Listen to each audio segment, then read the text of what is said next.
So Nic, thanks for joining us. Thank you, but it was in the afternoon to find that time. I don't know how you do it.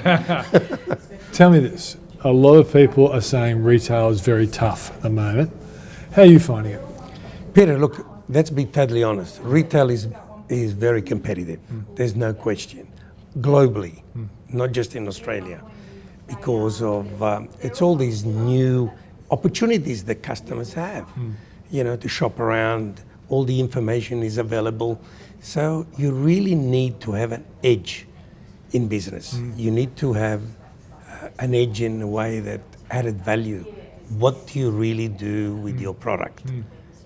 And if you don't have an edge, it's going to be very difficult. So have you recognised that the internet can both be a threat and an opportunity for Cerrone? Absolutely. At the beginning, I think we were all very, very scared. But because I think now the opportunity living in Australia, this is for us is an advantage because of the dollar, because of the Argyle mines closing down. We have a lot of wonderful gems in this country.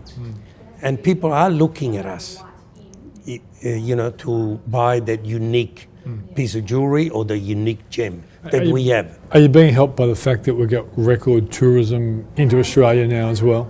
That is Peter, that's very important. The tourism for us is the number one issue because, that's clean dollars staying in our country. Yeah. And these were opportunities that many years ago we didn't have. But because of low dollar and because people want to buy something totally unique Australian, it's a great advantage. Okay. Now, what about the internet? What percentage of your sales is coming from online? We are very aggressive on the internet. We have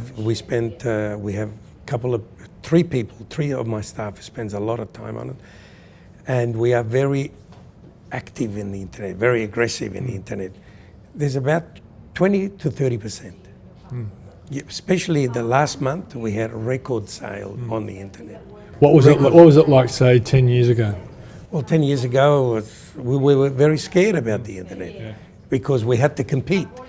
But when you have an original product, when you have something that it's unique to Australia, and you had a good value to your product, you can't lose. Yeah. You've got to have something unique. Okay. But what about local shoppers? Do you find local shoppers are resisting spending money at the moment? I think so, because when things are tough, they all tighten the belt, which is totally the opposite. You should be totally the opposite. Yeah. As my father would say, you put the seeds at the right time. And if you don't put the seeds at the right time, you'll never have any opportunity to pick your fruit. Okay. So your feeling then is looking at the Australian retail market, and of course this shop here, you get a lot of tourists. You get a lot of tourists. It's unique. But if you look at, say, your Leichhardt shop, which is more your domestic workshop. Yeah. But is it still also a destination shop? Yeah. Is it finding it harder to get Australians to Absolutely, spend than say here? Yes. Well, then like how you get the locals, you get the the locals, the lucky Peter that people are always falling in love. Yeah. Yeah. So, but how important, for example, Nic, is the willingness to spend when house prices are all rising and people are feeling wealthier? Do you find your business does better then? No, well, look, people are finding it a little bit hard to spend that extra dollar because especially young people today, there's a lot of expectation, with young people. They all want certain size of stone, certain quality, and, it's not easy for these young people to come across these levels that they have to obtain or reach, But I think in my field, there's a lot of families, my business is all about family united and parents will help. And so... The bank of mum and dad. My bank, absolutely. Yeah. Okay. Let's go back in time. When you first came here. So when did you come here? And were you trained to be a jeweller when you got here? I was one of these young kids that migrated to Australia with no ideas. Yeah. And you know, the good thing is about this country that there is opportunity if you're looking for opportunity. And really, I got to be totally honest. I was hungry for opportunity. I was hungry to be successful. Angry or hungry? Hungry. Yeah, hungry. Yeah. Hungry. Yeah. You know, to be successful, to be good, to be to do something with my hands. And I wanted to do it properly. I didn't want it to have any loopholes, any you know, halfway. I had a very good teacher, and that helped me to understand the beautiful things of life. But how did you end up in jewellery? Of all the things, It was just really was. an apprenticeship was available. When apprenticeship was there, Yeah. my mother and father didn't even have any wedding rings. We didn't even know what gold and diamonds was all about. Yeah. But you know, once you live in this country, you start to understand the opportunity that this country offers you, and you take it seriously. You know, it's like a musician, it's like a sport. You know, talking about always about Ian Thorpe when he came to our workshop and showed our kids how he had to work hard to win a gold medal. Yeah. There's no easy way. There's no, you know, loopholes or no shortcuts. You have to work How hard. many years was it before you opened your own shop? Well, I finished my apprenticeship. Took me 5 years to finish my apprenticeship. A year later, I opened my workshop. Okay. And that was in Leichhardt? Leichhardt. Okay. In the same... Same spot with $600 deposit, Yeah. and bought my terraced house. I say, so you bought a terrace Terrace house house in Leichhardt with $600. and like all Italians, you kept renovating and Yeah, renovating and adding on. And did you get council permission for some of those It renovations? took me 10 years, Peter. Okay, so obviously there was a lot to learn about business. It was a lot to learn. What were some of the big mistakes you made in the early days, Nick? Well, the mistakes, I think it's, you know, not risking as much as I could. Be cautious in the early days. I was very cautious. Yes, I went to my bank manager and asked for $2,000 to go and buy the gold for my first collection, and that was it was a big challenge. And then 3 months later, I sold all my collection, and I went back to the bank manager and asked for $6,000. So the problem is with my business is you need a lot of capital. Yeah. It's not just hard You work. pay up front. You pay up front, and you have to risk a little bit.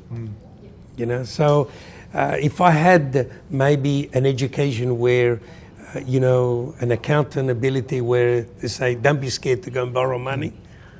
Yeah, but the accountants often say no as well. Yeah, that's right. But Nick, you didn't remain a scaredy cat for long, because some of your marketing promotions, like the famous Kate Fisher, Yes. halter neck, all Yes. diamonds Yes. top. I've learned that, you see. But that, what changed you from being the risk-averse person to the person who could take a big punt to try and get massive public relations? And that went worldwide, didn't it? Yeah, absolutely. Well, then I had to learn that it wasn't about me, it was about the country that I was leaving to and what this country could offer you. This is where we used the Argyle diamonds, and we got the best looking girl, as you remember, Fisher. You know, she was an amazing woman, and we put diamonds all over her, and I knew living in Australia was an opportunity for other people around the world to appreciate who we were. Nick, did you pay for public relation brains to give you some ideas, or was it?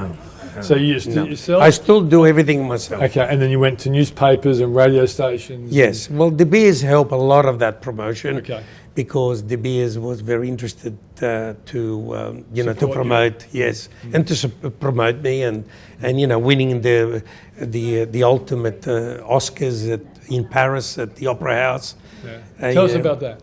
Well, that was you know, 2000 was it 1998. It was over 2,500 entries all over the world from the best houses of the world, from Japan, America, England, you know, all the best houses.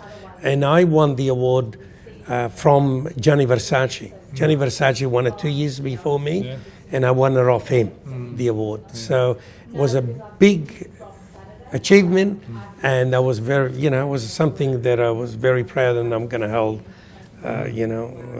Well, I did it because I wanted to prove the world that Australia is not about shrimp and a barbie those days. You remember? That's right.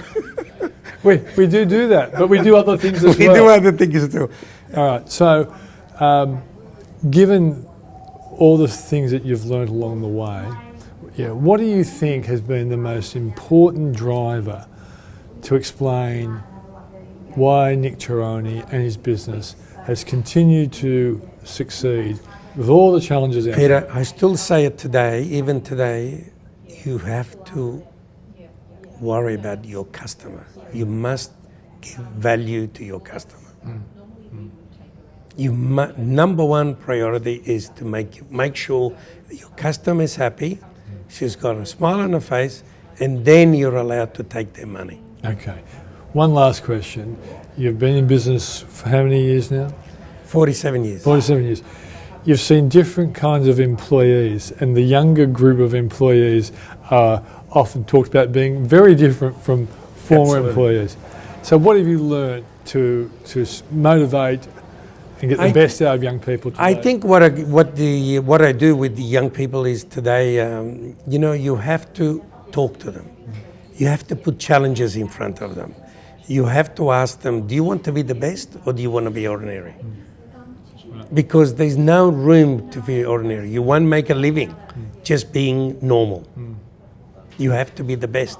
It's the same as a musician, sport. When you're playing sport, who gets recognized? Is the one. So do you feel as though you're acting like a coach? Coach, very much more so, yes.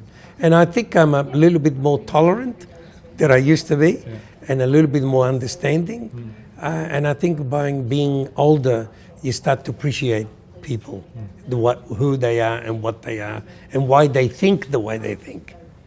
Nic Cerrone, thanks for joining us with Coffee with Switzer. Switzer.